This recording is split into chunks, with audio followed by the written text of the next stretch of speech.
I want to talk about, just briefly, about two meditations on emptiness. One really focuses on the emptiness of the I, this pronoun, this belief that we have that we exist, that there is an I who is Jan Willis. One meditation focuses on seeing that and analyzing that, and whether or not we successfully come up with the emptiness of that.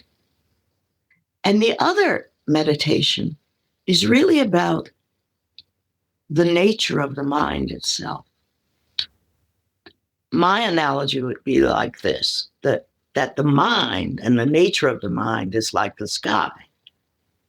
And this I is an adventitious, delusional, and negative and harmful cloud in that sky. But we need to be able to notice it and notice where it exists and whether or not it exists in a solid way that we think it does. So my initial comments are this. All meditations have a calming part, and that's we usually call shamatha, the calming part, gaining concentration and calm and focus. And the second part of all meditative traditions is a part that's called higher seeing or wisdom. And this is vipassana.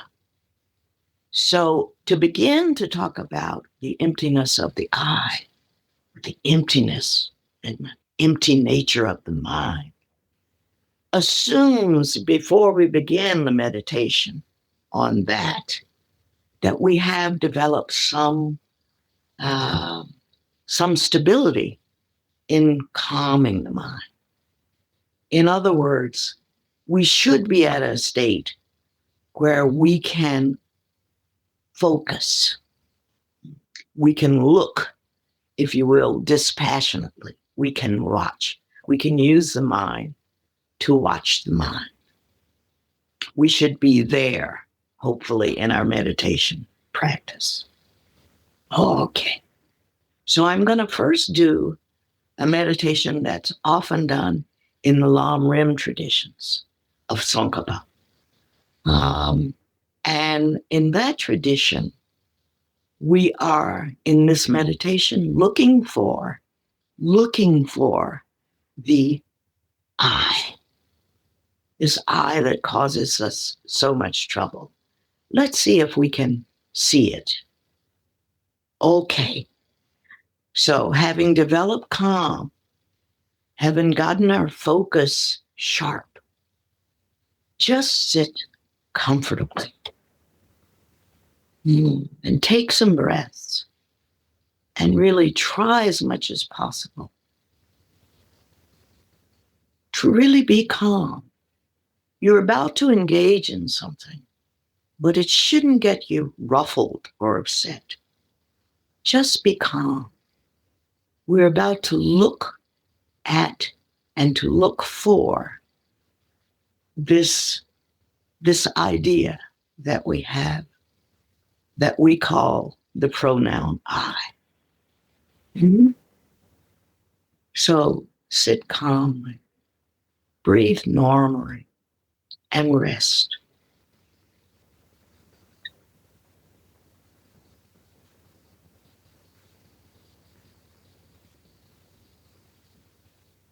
Now, out of this calmness, try to generate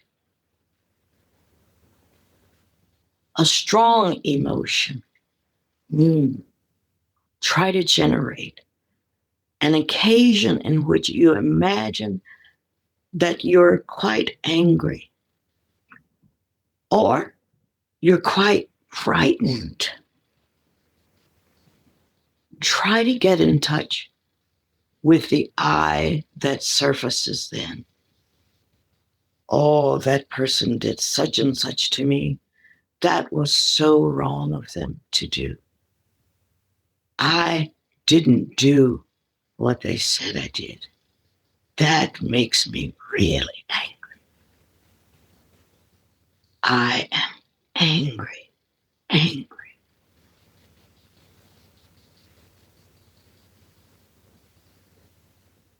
Try in the midst of that emotion to see the I of I am angry.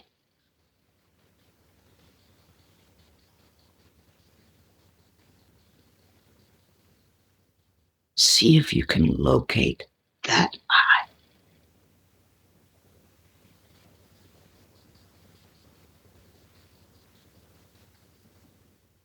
Where is the I that generates that very strong emotion?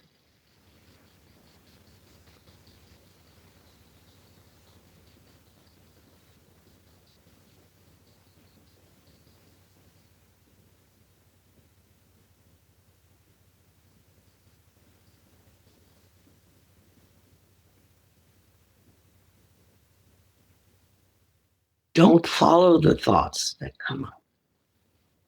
Just stay with the emotion and the feeling, I am angry, and try to locate the position of the I.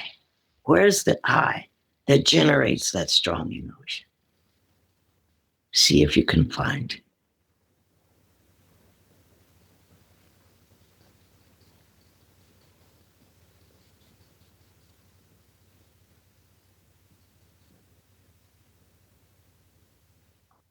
This practice is called locating the object to be negated.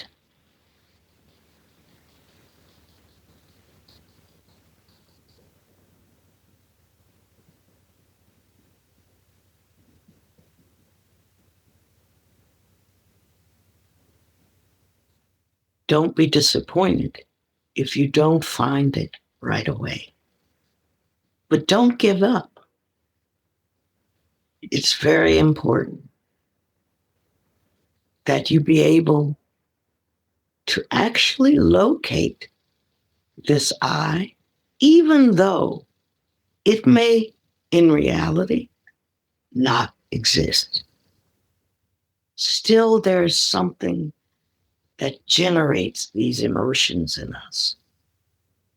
And it's necessary to find that I before we start to analyze how that I exists.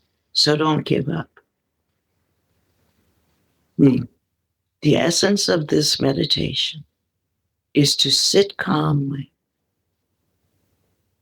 generate a strong emotion, and in the midst of that emotion, seek to locate the I that stands behind and generates that emotion.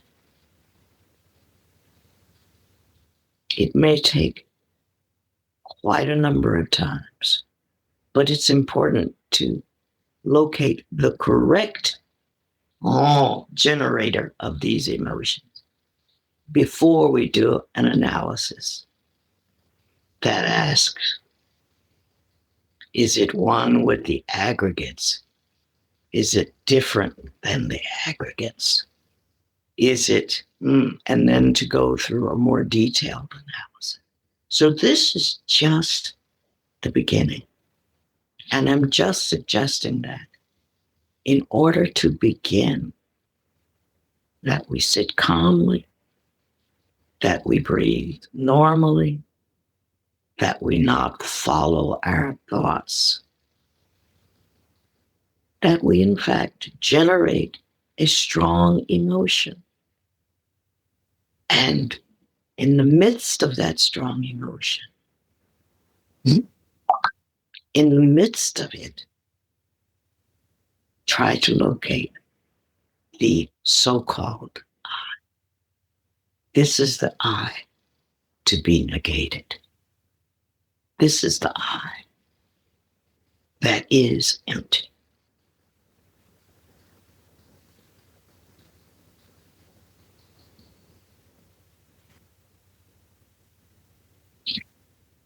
Okay. Thank you. Don't get discouraged. This takes repeat it and repeat it and repeat it. You have to look. You have to search for this so-called I. Hmm? Don't grab the first thing that comes up. Don't say, oh, I found it. That's just another thought. Hmm? Sit calmly. All we have to do is see it and then start analyzing. Okay. This is a long rim technique. For those who are interested in following it, I suggest Kathleen MacDonald's latest book. It's called How to Meditate on the Stages of the Path. The very last words, the very last pages here talk about in much more detail the meditation for locating the object to be negated, the I, and then raising the analytic points about it. Okay. In other traditions of Buddhism, as well as in the Vigelupa's Mahamudra tradition, and in the Nimapa and Kargi traditions, there's another way of talking about the emptiness, the mind's emptiness here, not the emptiness of the so-called I, but the emptiness of the mind itself. And in this meditation, what we come to realize is that we come to realize the nature of the mind. Mm-hmm. So here I'm following in particular Patrul Rinpoche, who not only gave us the wondrous book, The Words of My Perfect Teacher, but who also wrote a number of short pieces in poetry, in poetic terms, on the nature of the mind. Patrul Rinpoche. One of his favorite sayings, as was Milarepa's, is just let the mind be. Just let it be. Okay. Here is, you can just listen to this and then let's do a little meditation. This is one of the things that Patrul Rinpoche says in his work his work called Naturally Liberated Meditation. The Profound Methods for Buddhahood. The Ultimate Great Perfection. Long title. All of the pieces inside this text are very short, poetic meditation techniques. Patrul Rinpoche says the following in verse 4. In a piece he called The Mind's Faults. Now, he says, I will present the mind's faults. Men and women who meditate may think that they do not know how to recognize the mind. They become depressed, weep, and shed many tears. There is no need to be depressed. There is no reason you cannot understand your mind. Let that very one who thinks there is no way to understand how to recognize the mind be itself, just as it is. That very one is the mind. Some men and women who meditate say that it's difficult to develop recognition of the mind. It's not difficult at all. The problem is not knowing meditation. You don't need to search for meditation. You don't have to buy it. You don't need to produce it. You don't need to go anywhere. You don't need to work for it. Just let whatever occurs occur. Whatever comes up in your mind, let it be. That is enough. Now, in even shorter form, and this is the meditation that he offers. It's Dzogchen, it's Zen. It's like all of those. It just says, sit, be calm, and focus. And then, so let's do that. Let's sit calmly. Oh, take a few breaths. Be very, very relaxed. Don't chase after anything, but watch. Watch the mind. This is the meditation. Don't follow the past. Don't anticipate the future. Remain in the present. Leave the mind alone. Let's see if we can do that. Don't follow the past. Don't anticipate the future. Remain in the present moment. Leave the mind alone.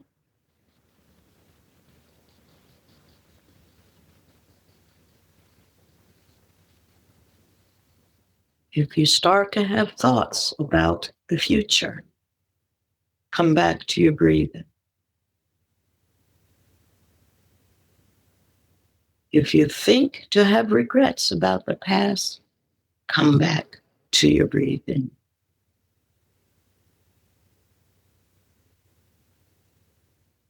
Remain just where you are, right here.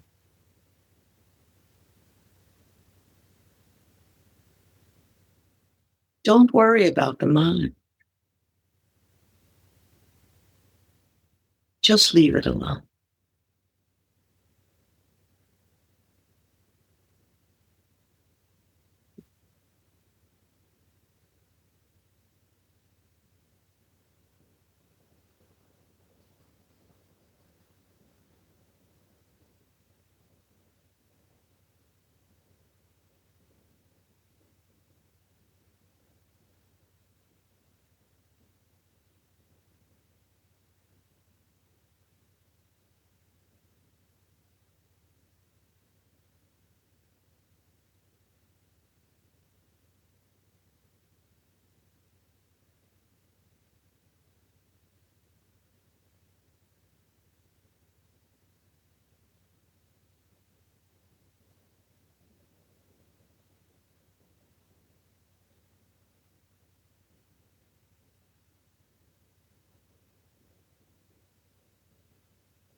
These are two very brief examples of meditation.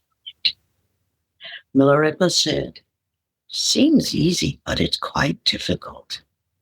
Oh, it seems hard, but it's so easy. What is difficult? To just let go. And that's all we're asked to do in these meditations.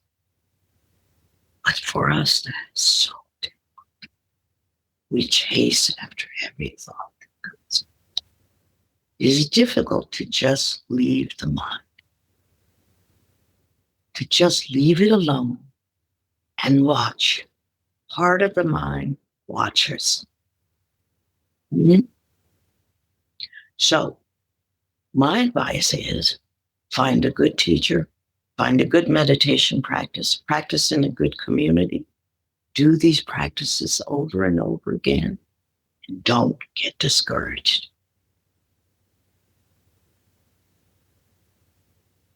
Thanks. My comments on 2 meditations on emptiness of the eye and the emptiness and clarity of the mind.